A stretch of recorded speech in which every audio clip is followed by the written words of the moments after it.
Welcome to the Monday, July 21st, 2025 meeting of the Montpelier Design Review Committee. We'll let members and staff introduce themselves. Rebecca Owens, member. Meredith Crandall, staff. Steve Everett, member. Martha Smirsky, member. Eric Gilbertson, member. That's it. Oh, okay, good. At this point, we can let Meredith review the remote meeting procedures and process. Okay, so I'm going to share my screen. And a lot of this little spiel is for anybody who is watching tonight via Orca Media, but Tassie, you're the only other person on who hasn't seen this before. There's some stuff in here for you too. And for anybody who's wondering, I actually heard from somebody who watches these meetings over Orca Media, both Design Review and Development Review Board and City Council. So it actually does happen. All right. So for anyone viewing tonight's Design Review Committee meeting via Orca Media, you can participate in the discussion via the Zoom platform through either video or telephone access options. If you want the full video experience, please type this link into your web browser. Alternatively, you can dial in from any phone using this phone number, and when prompted, put in this meeting ID. Using either of those routes, I'll get a notification that you want to get into the meeting and be able to let you in. If you're having problems accessing the meeting, please email me at mcrandall@montpelier-vt.org. For those attending via Zoom, turning your video on is optional. For everyone attending, please keep your microphone on mute when you're not speaking. This will help reduce background noise. And please note that the Zoom chat function should only be used for troubleshooting or logistics questions. Keep any questions or comments about items on the agenda verbal, please. In the event the public is unable to access this meeting, and I would find out about that via email, it will need to be continued to a time and place certain. I'll now hand the meeting over to the chair. At this point in time, noting on the agenda that the application for 5 West Street has been postponed until the following meeting, do I hear a motion to approve the agenda? So moved. Second. All in favor of the agenda, speak your names. Rebecca. Steve? Meredith, I'm not sure you heard me. I said Martha. Okay. Okay. And I heard Eric. I think you both were trying to talk at the same time. Awesome. Okay. Thank you. Okay. At this point, we can move forward to the first application for 7 West Street. Owner applicant Amanda Sardonis. So if you want to come up to the spot in front of the laptop, and you can, if you speak into the microphone, then the recording secretary will be able to hear you when she takes the minutes. All right. And I can share screen the application that you submitted if you need me to. I mean, there's not a whole lot of ins and outs. In front of the committee, so I have not been watching the recordings on Orca Media, so you can just describe what you're doing Okay. that brought you here before the committee. I see. Okay. All right. So so my name is Amanda Sardonis. I live at 7 West Street. Our proposed project is to replace the treads and risers on the stairs of our rear porch. I don't know if anyone's noticed, we've had a lot of rain over the last few years, and that area has become very wet. And so the current stair material is wood, and it's been rotting out. And so we had a carpenter come who's done some work for us on the interior of our home, give us an assessment of our options for replacing those components of the stairs. And so, as you can see in the application, it's replacing just the treads and the risers with composite decking for the steps, and then PVC material for the risers. I did want to, thanks for putting the picture up. I did want to note that there will be caps on the ends of the steps, so it won't just be the like the unfinished edge of the Trex. There'll be caps, so it'll look like a nice finished edge.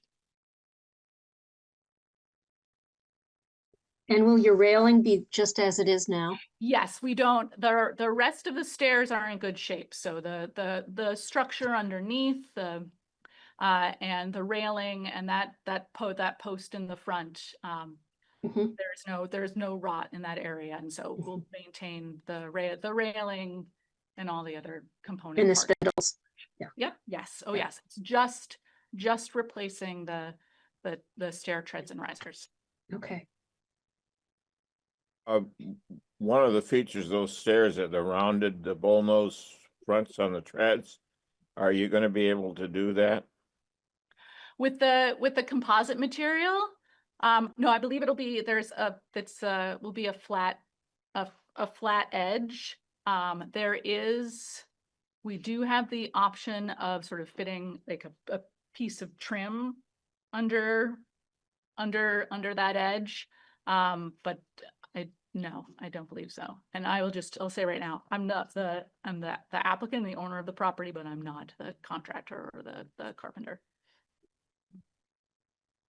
I But I'm just wonder if happy the to take other questions to. composite material could be milled to Oh, I see what you mean. be able to, because that, the bull noses on those treads are kind of distinctive. You don't see that very often. And it's a nice part of those other beautiful stairs. They're Uh, nice. Yeah, they are nice. And you can also come to the front of the house if you want to see some more nice design elements, including that trim. So these are the back stairs. This goes out into our backyard. So you can't actually see this part of the house from any part of the street.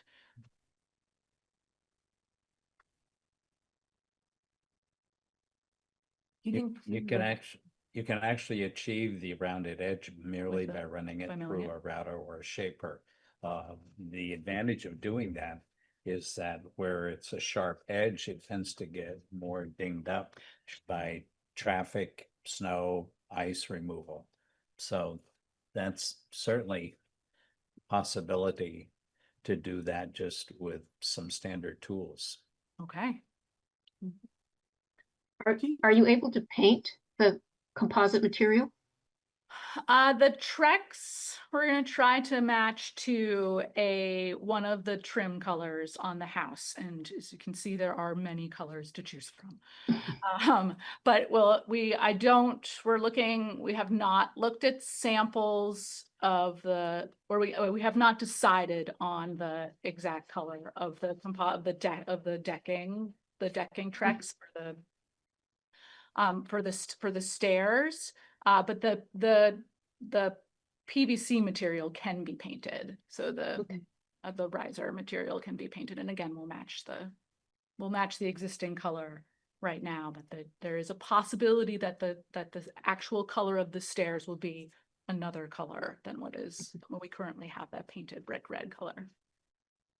It's kind of what I was wondering. This is more like a future curiosity, like you might want to think about it. Whatever, if you end up doing the deck boards, you might end up carrying that through so that the decision on the stairs might impact a future decision. Yeah, that's a good point. Yes. Yeah. Right now, like the decking of the porch is in good shape, but you're Mhm. right. It could be Yeah. in the future, we may want to look into replacing that material from wood to a more weather. I do think you can paint the Trex or whatever wood whatever fake wood you're Yeah. using. And that paint adheres to the Trex material. I've not personally tried it. Yeah. But there's a lot of colors now. Yeah, exactly. Yeah. Yeah. We looked at we just haven't, Yeah. like, need to. Yeah, well, I don't know. and I think if you can find one that you like there, if you know that there is a paint color to match it, you could even just paint, right, your decking of the porch that color. Oh, that's right. Right? I think Yeah. that's also partly what Rebecca was getting at too, that you might then Agreed. use, Yeah. pick a color that you're What's then that- happy like to that. echo throughout that area. Yes. Yeah, because the current decking color, that red color, is only it's only on the stairs and the decks on all of the porches. It's not that color is not repeated on any of the other paint on the house, any of the trim color. It's just for the decks and stairs. Do you like it? It's all right.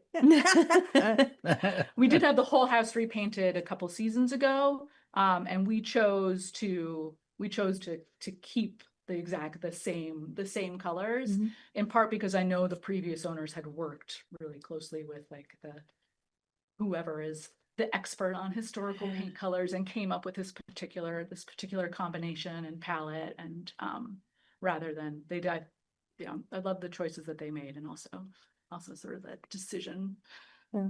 the decision paralysis, like, oh man, what if we change some of the colors? This is Eric. I would like to include a condition that you do round the ends of the treads. I'm sure, as Steve says, I'm sure that can be done with a fairly simple tool. Okay. Would you want to make that as a recommendation or an optional? I want to make it as a recommendation. Okay. And with that recommendation, unless anybody has anything else to add, we can go down through the criteria for the project. There's a list of criteria for any projects in the district. Exterior design and materials of new construction or alterations of existing buildings shall be consistent and compatible with the characteristics of the existing building or other properties in the district. Additions and alterations to non-historic and non-contributing shall respect and be compatible with existing patterns and setbacks found in adjacent buildings. And all of that is acceptable. Existing buildings shall be recognized as a physical record of their time, place, and use. Acceptable.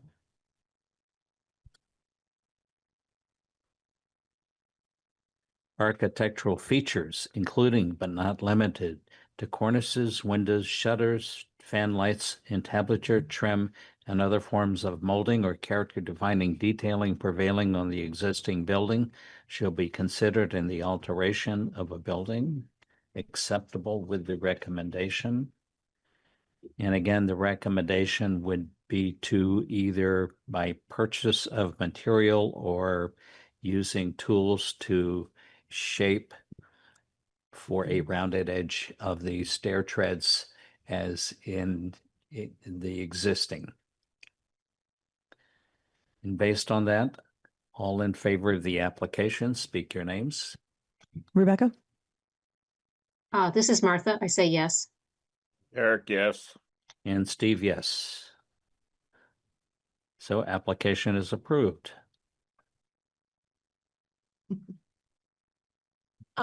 So hopefully tomorrow, depending on staffing and getting everything done, you'll get your permits. Because you don't need to, there's no additional steps on this one. This one's nice and easy, but since you're here, it'd be great to have you sign this. It's a It's pla- got a recommendation, so that says that you agree with the recommendation. Yeah. Perfect. And I do. Okay.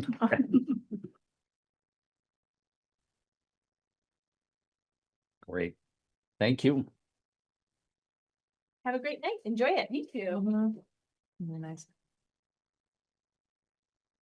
Thank you for coming. And good luck with your project. We can move to the next application for 7 East State Street. Applicant Tassie Garrett, owner Heaney Family Limited Partnership, for 2 new signs. Describe your application. Hello, my name is Tassie Garrett. I'm a resident of Northfield and soon to be owner of the store that is currently Katie's Jewels. I will be continuing the business, but changing the business name. And also, yep, I'm hoping to put a couple of new signs up to make myself more visible from the corner of state and Maine, as well as obviously a new flat sign to reflect the new business name. So the flat sign there is actually 2 feet shorter than the current sign that's on the building, so the size is actually smaller. And you can see the materials there. The only thing sort of interesting to note about it, it's going to have smolts, which is like a sand and glass texture over the black paint background, and silver leaf on the logo part. So hopefully it'll be kind of shiny and with the idea of a jewelry store. And then the second sign, which I know is going to need to go out for a waiver, is a projecting sign, and that's the one that will really be visible from the corner.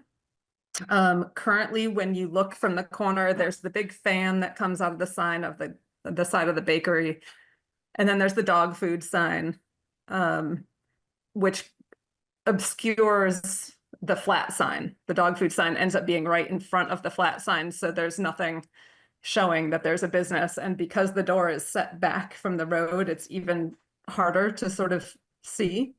So although it is closer than 24 feet, I am hoping to get a waiver so that the business can be visible from the corner. And it also has a custom-made spiral bracket, which echoes my logo. Okay. Is there anything else you need to know? Is that bracket attached to hold that sign, the projecting blade sign? Is that bracket attached to the framing or to the brick? It's the framing for that rounded shingled area there. Here. Yes. Yep. Scroll down. Oh. Here. Yeah, I know, I see it, You meant to, but I to go didn't, into the I side. wasn't sure if the bracket was attached Gotcha. to the brick or to the, to the roofing or the frame of that section. Yeah, I mean, I'm assuming that that part has the frame inside it, so. Okay. Yeah.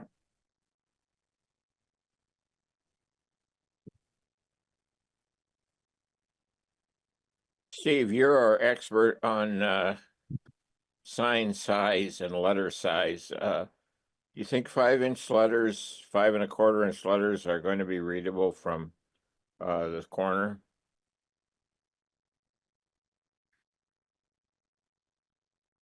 You may even, if the regulations allow the larger size, you may want to go with maybe a 6 to an 8-inch tall letter.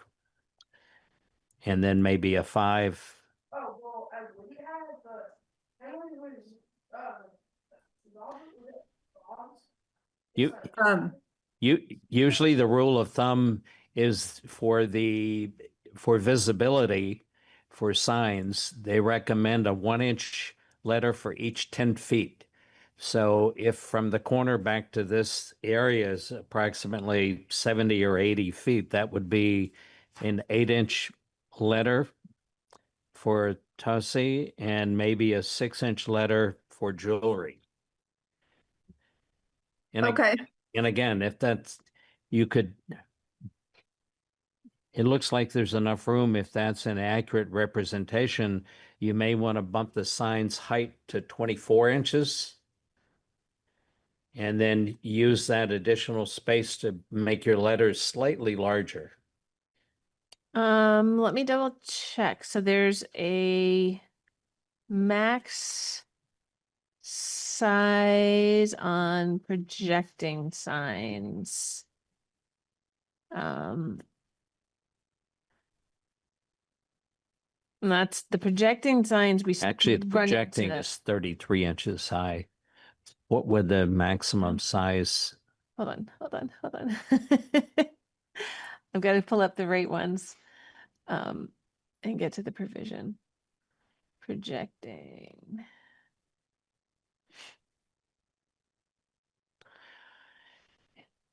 Either that or you could make the logo slightly smaller in order to increase the size of the lettering.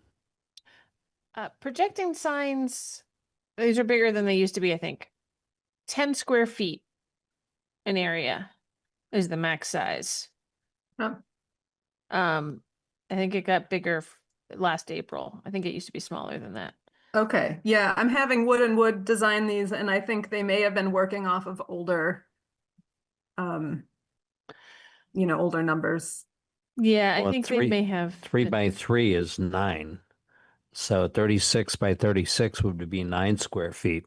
Yeah, so there you And have you a don't- little more room to work you, with. You don't need any more width, it looks like. Right. So then the But only you could, limiting factor is my budget. you could see if you can bump the 33 height either to 36 or make your logo slightly smaller and the letters taller. Okay, yep, duly noted. Um, And again, maximum readability is a 1-inch letter for every 10 feet of viewing distance. And So you- if you're standing down on the corner of State and Main by the bakery and you would look up the street, Yeah, there's actually about 100 feet between the corner and there. Okay. So yeah. okay, then you would could be go better. to a 10-inch. But I think an 8 and a 6 might serve your purpose. I know that Sarducci's sign is 12 inches high and you can see it from 200 feet away clearly because of the contrast. And the contrast here between the white and the black is nice. I was thinking the similar in that I like the black and white is so stark, it really helps with readability. Contrast helps a lot. yeah, I had a choice between the white background and black letters, which more closely resembles my business cards. But I really liked the visible like oomph of the black background. Well, the black, when you look at the area around your sign, it's the building in back. And with this representation, the black contrasts with that building better than a white would. So I think the sign is more noticeable, as is the lettering. Is this gonna be a two-sided sign? Or are you gonna do sign on the side up? The east- blade sign, yes. Yep, that will be two-sided. Lettering on both sides? It should look the same on the opposite side, only, yeah, readable. Just wondered, because if they ever fix State Street, some people might even drive down it. I think this is the first time, certainly myself and others have recommended a larger sign.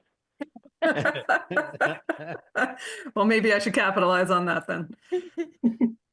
Well, it's nice to come in with a conservative proposal and then work your way back the other direction. Yeah, well, I will certainly see what an increase in the size will do to the price of the sign. And my thought, I know that there's like the total signage for the square footage of the building frontage. And I didn't know like the shorter flat sign. I didn't know how it was like with so there's the rounded roof and then there's the setback area and yeah, I don't have, I would have brought it here if I had current plans, but I didn't know if in the future in the next maybe 2-3 years, like there were if I could have a second sign. Do you know if there are limitations on the number of signs if you stay within the allotted square footage? So with the changes that were made last April, so about a year ago, you can have additional signage. There just may be like a penalty for it not being on one of the primary frontages of the building. Okay. And I'm just gonna scroll back. Let me just take a quick peek. Where your sign application went.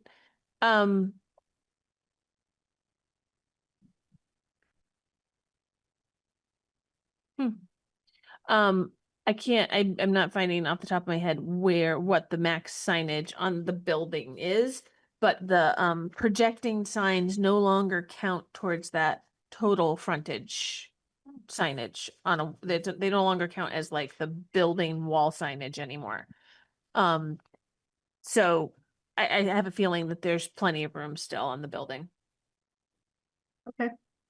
Great.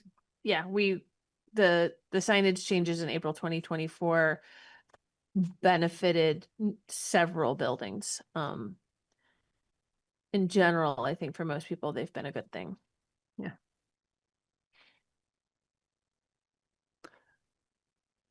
So again, the options are on the wall sign that you could bump it from 20 inches high to 24 inches in order to accommodate, again, 6-inch letters for the Tossie, and then, I'm sorry, 8-inch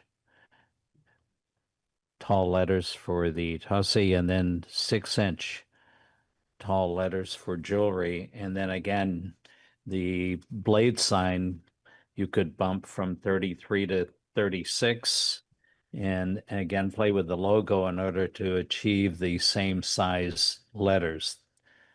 8-inch tall for the Tussie and 6-inch for jewelry. And again, the reason for that is to make it more readable, certainly from the corner of State and Main, where the pedestrian traffic would be able to see the sign.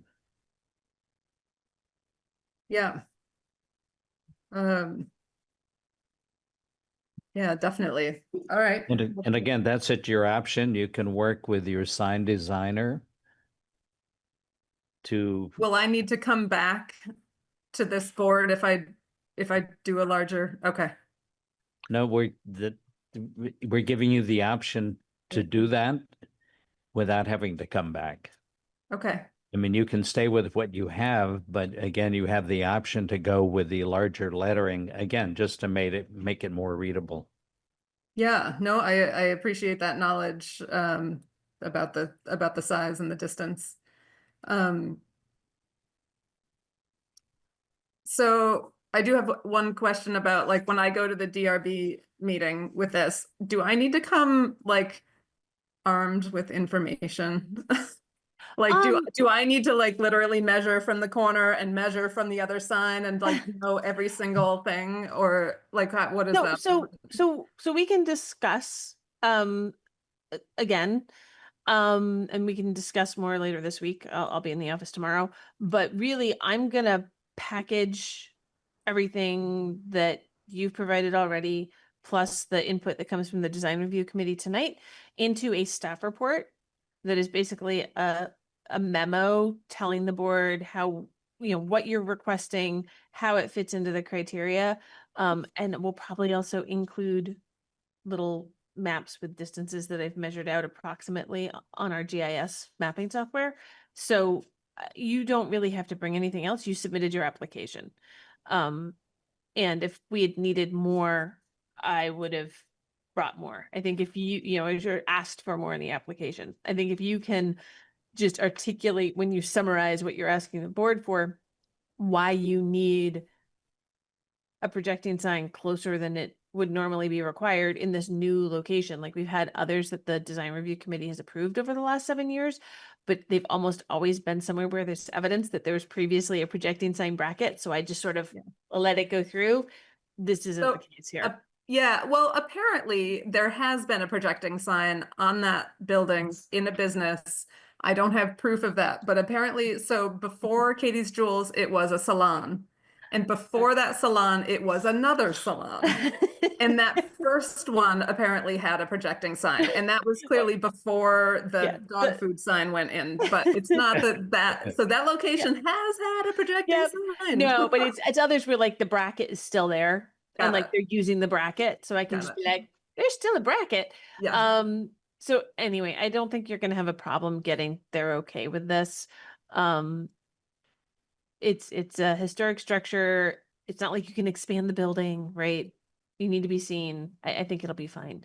But just be able to articulate why you need this projecting sign because of its unique location Yep. and the unique setup of the building. Yep. Okay, great. And before that, it was a video store. That's right. Yep. Yes. Yep. I'm trying to remember what was there before It was, I don't know if it was Downstairs directly Video before. moved there. I think it got built as a taxi cab garage.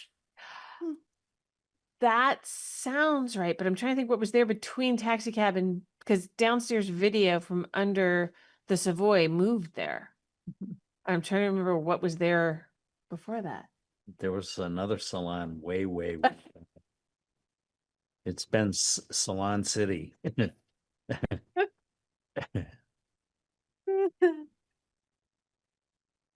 Does any members have any other suggestions or questions? If not, I can go through the criteria for this sign. The size, location, design, color, texture, lighting, and material of all exterior signs within the design review district shall be compatible with the building and structures of the site and surrounding properties. Acceptable.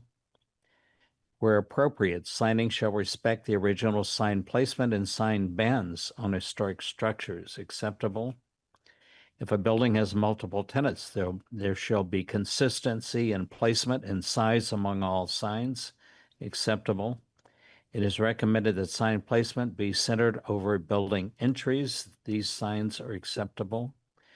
Sign installation shall minimize damage to character-defining materials on the building. Acceptable.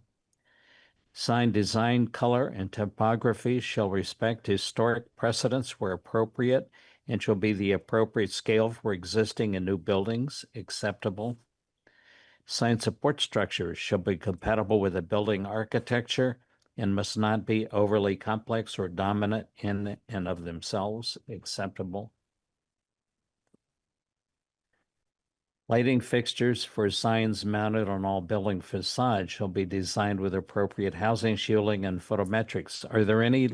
Is there any lighting for either of these signs? No, not currently. Okay. Yep. Then I can just say that that's not applicable. No lighting proposed.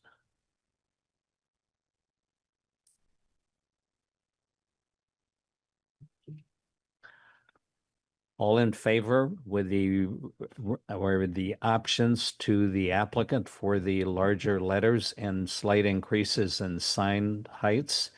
All in favor, speak your names. Here, This is Martha. I say yes. And Steve says yes. So it's 4-0 in favor. So Tassi, you will go before the Development Review Board on the 18th of August. I will be at that meeting, staffing it like I did this one. And the week before, I will release a staff report that does that whole big memo.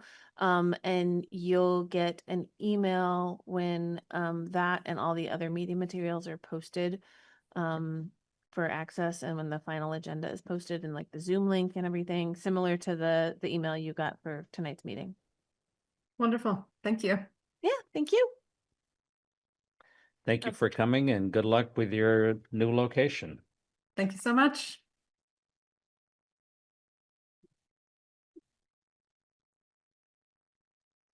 Have members had a chance to look at the minutes from the July the 7th meeting? And are there any questions or changes?